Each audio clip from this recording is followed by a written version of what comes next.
Hello everyone, and welcome back to another Pokemon Masters video. My name is D-Free. Here today, we're taking a look at the brand new information pertaining to what's coming up next in the game. Hope you guys enjoy. Hit that subscribe if you're new for more content on Pokemon Masters on the channel. As far as breakdowns and just general reviews and summons and gameplay, I'm going to get into a ton more content, so make sure you subscribe so you don't miss out on any of it. Today's video like goal, though, if you enjoy the Masters content on the channel, is 300 likes. And let me know how you guys feel about this. So for the record, the next thing that we have announced officially over on the Pokemon Masters Twitter is the grass type training event. Now, if you haven't noticed, they've been putting out these training events for the last couple of weeks now, so I'm assuming some sort of ultra hard content is going to be coming out soon. Now, following other gacha game practice, this game will probably continue on this trend of releasing type-specific training events to allow the players to power level their type Pokemon. So, like, obviously grass types are going to be really good here and be easy to train here.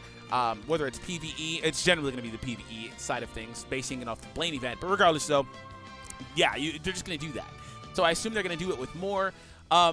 It's going to take a little bit of time to get through all of them if they continue it on a weekly basis, but we'll see. They might have some sort of intermission and drop some other stuff, but it looks like they're going to mainly focus on this for right now anyway. So obviously this is going to be good, so be sure to train up all your grass-type Pokemon for whatever comes in the future. Because, again, I'm thinking that they might have some sort of harder content coming up soon, because this is not uncommon for games to do stuff like this, especially when it's new. On top of that, though, we have another Scout coming out. So we have Lyra and Chikorita Scout.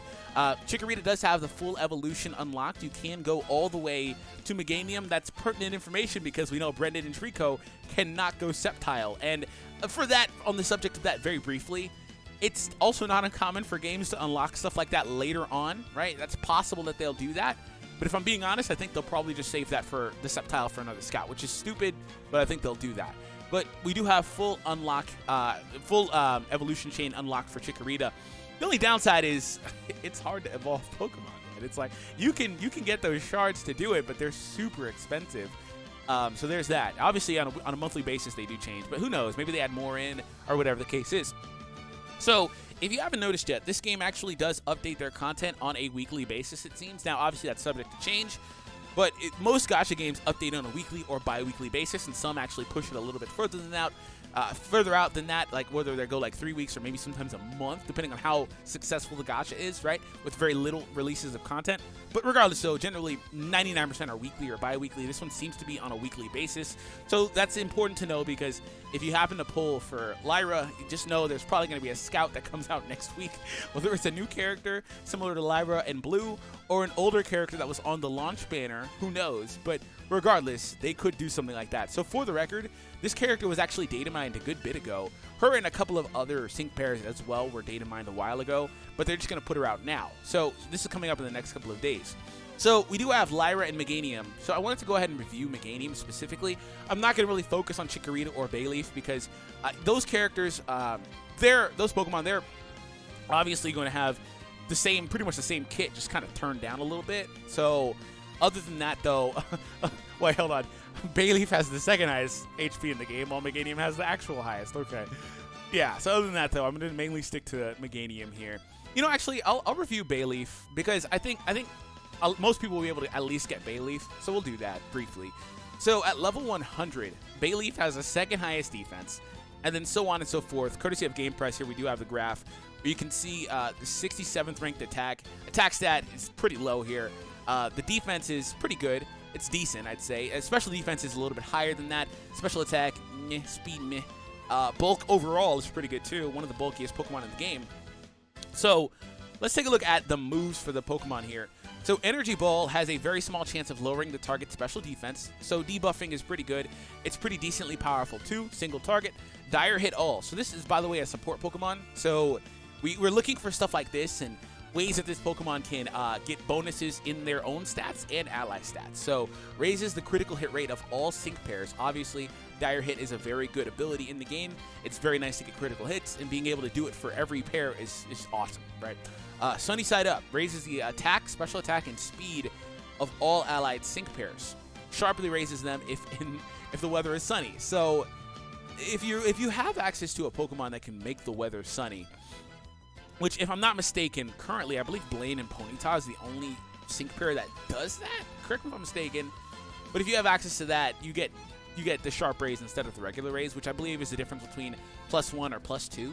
So yeah, it's still though, being a support type that doesn't care about regular attack or special attack, and also buffing speed is very good. Like, because there are specialized ones that just buff either or, but buffing both attack stats means she doesn't care. She can be with anybody. And then also the speed raise too. And again, this does apply to herself. Now we do take a look at the light screen too. Reduces special damage done to the allied field of play. So this buffs special defense. So very good. That's really good actually, considering a lot of her defensive bulk comes from actually special defense, right? And we go ahead and take a look at the sync move here. No additional effect on the harass sync beam. And the passive is the Pokemon is not affected by status conditions when the weather is sunny. So again, a character that really wants to be alongside a sunny day type of Pokemon. So go ahead and take a look at Meganium here. So a lot of the same stuff. So Meganium's, again, highest HP versus second highest. Just for the record, is Chikorita the third highest? I'd laugh if she is. She's probably top five. Top five. Oh, yeah, fourth. Gotcha. Yeah, I figured. Top five. All right. So special defense is actually not bad. Special defense isn't bad, especially when coupled with light screen.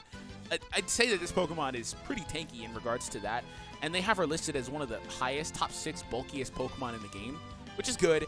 The only downside to bulk in this game is, like, the bulkier you are, the more aggro they're going to go at you. They're just going to pretty much target you down.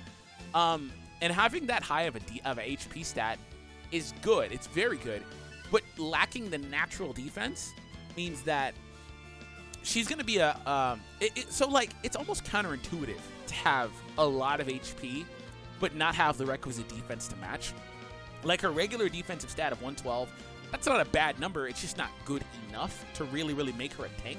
But again, that's not her primary role to be a tank anyway. But if she takes hundreds of damage per hit to where she can only take a couple of hits, then that's obviously not good, right? Having that HP is almost irrelevant if you take a ton of damage. But again, her special defense is good. Light screen is good. But the point is, she's got these other things in there, like Dire Hit or whatever else, that mean that she's going to be a good support unit. But you might be better off trying to pair her with the sync pair that buffs her defense. And then on top of that, maybe you're better off spending a turn doing light screen first, because that's how that works. Maybe you're better off doing that, right? If you're playing against, regular super courses or whatever, it probably doesn't matter. But in, like, other content that's a little harder, it probably does.